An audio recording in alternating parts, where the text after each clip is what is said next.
গত এক সপ্তাহ আগেই পুলিশের জালে ধরা পড়েছিলেন সোনারপুর কাণ্ডের মূল অভিযুক্ত জামাল সর্দার। শুক্রবার ধৃত জামালকে নিয়ে তার বাড়িতে তল্লাশি চালায় সোনারপুর থানার পুলিশ।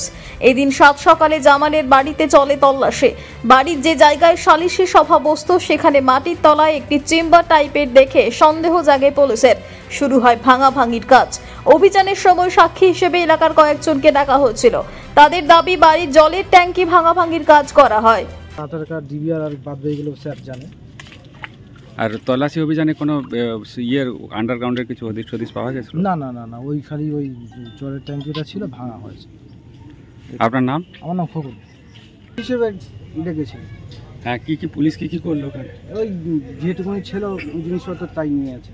একটা ভাঙাভাঙির শব্দ পাওয়া যাচ্ছিল, সেটা কিসের? ওটা ওই পানির ট্যাঙ্ক ছিল, জলের ট্যাঙ্ক। হ্যাঁ। ভেঙে ওর মধ্যে কিছু পেয়েছে? না, কিছু পাইনি। আপনার নাম? দক্ষিণ 24 পরগনা থেকে বাবলু প্রামাণিকের রিপোর্ট, টিভি নিউজ 10। সুলভের সঠিক চিকিৎসার একমাত্র প্রতিষ্ঠান বিবেকানন্দ হসপিটাল। 24 ঘন্টা emergency service, blood bank, trauma care. আপনাদের সেবায় আমরা তৎপর। গুণমান ও পরিষেবায় দুর্গাপুর বিধাননগরের ডক্টর জাকির হোসেন এভিনিউর বিবেকানন্দ হসপিটাল শিল্পাঞ্চলের মানুষের মন জয় করেছে।